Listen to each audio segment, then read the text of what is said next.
Prologue, The Watcher's Oath. The Rocky Mountains, Colorado, 10,000 years ago. Thunder cracked across the high plateau like the splitting of the world. The sky bled crimson as 9 figures descended from the heavens on wings of shadow and light, their forms too radiant for mortal eyes. They stood at the edge of the world, peering down into the valley where the first tribes of men had lit their fires, danced around totems, and begun to dream of gods.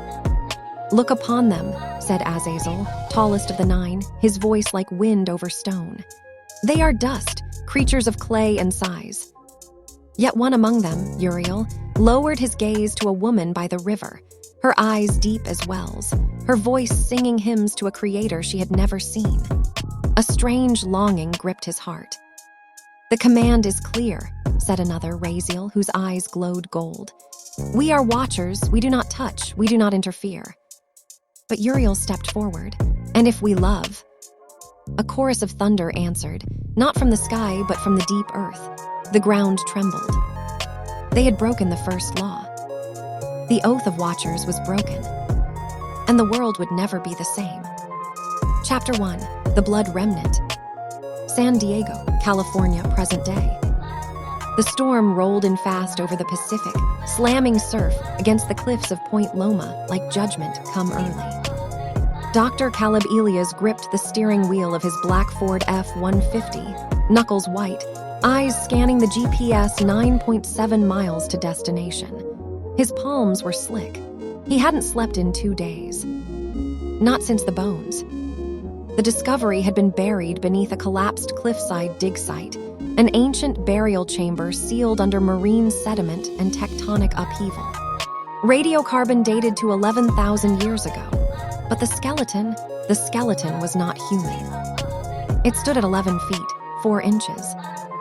Fused vertebrae, jaw structure unlike any hominid fossil. DNA analysis revealed off-the-chart anomalies, chromosomal patterns that defied modern genetics. And something else, embedded within the petrous bone, a shard of iridescent crystal, etched with symbols matching no known language. But Caleb knew. He'd seen them before. In his dreams. The night his father died. "They're coming back, son," the old man had whispered in Hebrew. "The giants, the suns, the blood remembers." Caleb slammed his palm on the horn as a delivery truck cut him off on I-5. He wasn't just an archaeologist.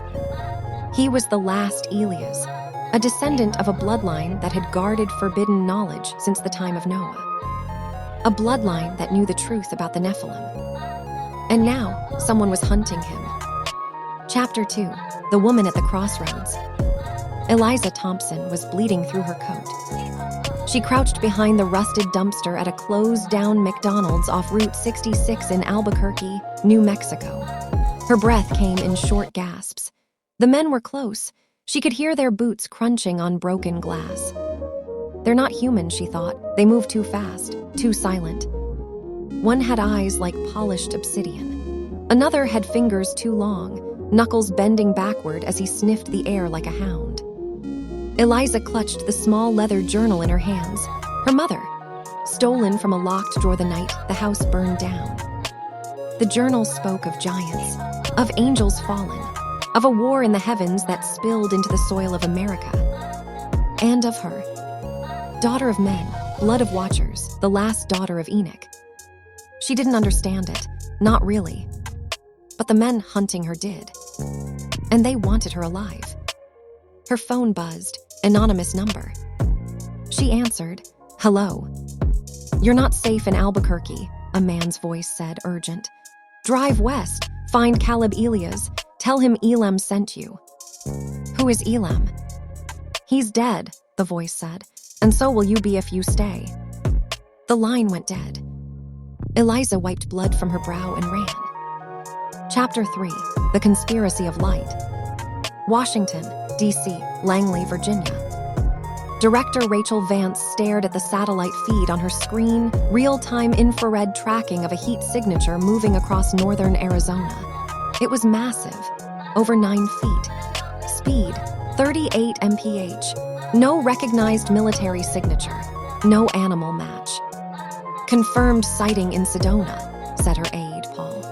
Local police reported a man who lifted a pickup truck with one hand and threw it into a canyon. Rachel rubbed her temples. We've seen this before. Not like this. This one, it spoke, in Aramaic, said the suns are rising, the flood was not the end. Rachel exhaled slowly. Her father had been a chaplain. She, grown up on Bible stories, but she'd also worked intelligence for 23 years. She knew myth from menace. Until now. We need Elias, she said. He's the only one who's documented the bloodlines. And if what the journal says is true. Paul looked up. That the Nephilim are returning through human hosts. That they never really left. She pressed a button. A classified file appeared, Project Watcher's Gate. Founded in 1952, under Eisenhower. Buried after Roswell.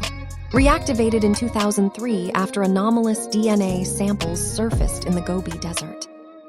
The project's mission: monitor, contain, and if necessary, eliminate any resurgence of pre-flood entities. And now, after 60 years of silence, they were waking up. Part I, the bloodlines awaken. Caleb and Eliza meet in Flagstaff, Arizona, at the ruins of an ancient Anasazi kiva buried beneath a state park. The walls are covered in petroglyphs, winged beings descending, mating with women, birthing towering warriors with eyes of fire. This is real, Eliza whispers. They're not myths, they're ancestors. Caleb finds a carving that matches the crystal from the San Diego dig. This place, it's a beacon. They're drawn to these sites, places where the veil is thin. That night, the first attack comes. 2 Nephilim hybrids, 7 feet tall, skin like granite, eyes pulsing with unnatural light, crash through the kiva roof. Their voices are deep, guttural, speaking in a tongue that makes the air hum. Caleb grabs Eliza and runs, but not before seeing one of the creatures melt into shadow and reappear 20 feet away. They escape to the Grand Canyon, where a secret bunker lies beneath the South Rim, built by Caleb's ancestors. Inside, they find a library of forbidden texts. The Book of Enoch in its original Aramaic, U.S. military files on angelic encounters, satellite imagery of anomalous growths in the Amazon, Siberia, and the Mojave, and a message carved into steel. When the daughters of men are chosen again, the flood will return not with water, but with fire. Part II, the suns rise. In rapid succession, the world begins to fracture.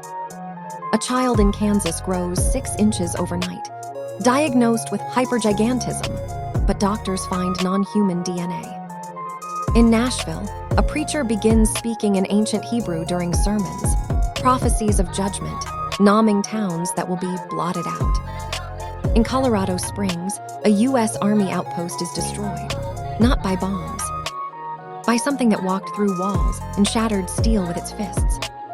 Caleb discovers a horrifying truth. The Nephilim aren't just returning, they're being born. Through genetic manipulation, through ancient bloodlines awakening, through fallen angels, the Watchers, reclaiming their offspring. And Eliza, she's not just a descendant. She's a key. Her blood can open the gate, the rift that the Watchers used to descend in the days of Noah. And someone wants to open it again. Part II, the fallen among us. Enter Malachi Cross, a charismatic televangelist with a megachurch in Dallas. Millions watch his sermons. Presidents seek his counsel.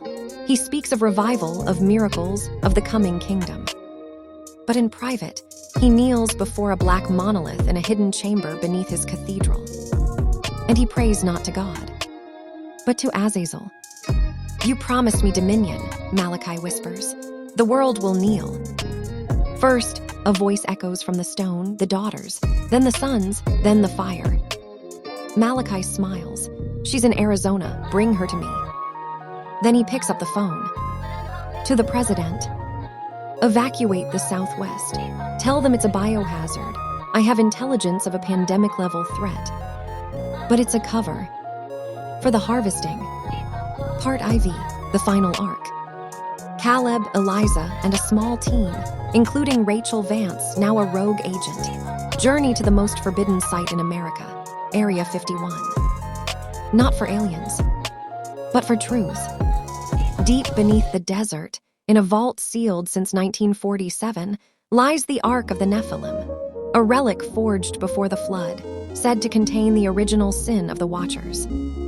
It can open the rift, or close it forever. But the final battle isn't fought with guns. It's fought in the spirit realm. Caleb must descend, literally, into a trance state, guided by an ancient monk who reads Enoch aloud, to enter the Watcher's dimension. There he faces Azazel. "You are nothing," the fallen angel hisses. "Dust, we made the Nephilim, we will make a new world." "But you forgot one thing," Caleb says, holding up a cross made of the same iridescent crystal. "The Son of God came not to destroy sons of men, but to redeem them." Light explodes. The rift begins to close. But Eliza is still in the physical world, held at gunpoint by Malachi, standing at the edge of the rift in a Nevada crater. "Come through," Malachi begs the shadows. "Give me power." Instead, the earth splits. A hand, massive skeletal clawed, reaches up and pulls him down. Epilogue, the watch continues. 6 months later, Caleb stands on the beach in Galveston, Texas. Waves roll in. The world is quiet for now. Eliza walks up beside him, holding a newborn wrapped in a white blanket. "She has your eyes," Eliza says softly. Caleb looks down. The baby opens her eyes, gold-flecked, ancient, knowing. But she coos, innocent. Is she one of them, or one of us? He doesn't know. But he knows this. The war isn't over. The Watchers still whisper. And somewhere, deep beneath the Rockies, something stirs. Author's note. Genesis 6:1-4. Now it came to pass, when men began to multiply on the face of the earth, that the sons of God saw the daughters of men, that they were beautiful, and they took wives for themselves, whomever they chose. Then the Lord said, "My spirit shall not strive with man forever." There were giants on the earth in those days. Who were the sons of God?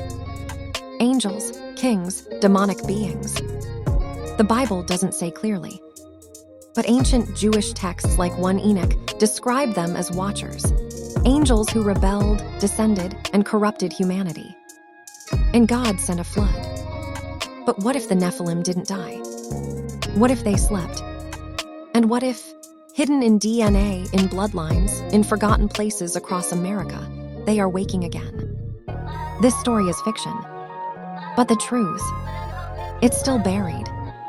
And it's closer than you think. Antonio Emmanuel. Book details. Title, Sons of God. Author, Antonio Emmanuel. Publisher, Christendom Press. Length, 102,500 words. Chapters, 42. Themes, spiritual warfare, redemption, divine justice, end times prophecy, the nature of evil, faith under fire. Settings, San Diego, Albuquerque, Flagstaff, Grand Canyon, Washington, D.C., Nashville, Dallas, Area 51, Rocky Mountains, Galveston, Roswell, Sedona, Route 66. Main characters. Dr. Caleb Elias, archaeologist, descendant of a watchdog bloodline. Eliza Thompson, daughter of men, unknowingly chosen by ancient forces. Rachel Vance, intelligence director torn between duty and faith. Malachi Cross, false prophet, vessel for Azazel. The Watchers, fallen angels, Uriel, Azazel, Raziel, etc. Tone, high-octane suspense, theological depth, cinematic packing, spiritual urgency. Series potential, Book 1 of the Watchers Gate trilogy. Back cover blurb. They were cast down before the flood. Now they're rising again. When ancient bones are unearthed in San Diego, archaeologist Dr. Caleb Elias uncovers a secret buried for millennia. The Nephilim were real, and they're not extinct. From the deserts of New Mexico to the hidden tunnels beneath Washington, D.C., a shadow war erupts between heaven and hell. A woman with a mysterious past, a man with a sacred bloodline, a prophet who serves the darkness. The Bible spoke of the sons of God. Now they're returning. And this time, the flood won't come with water. It will come with fire.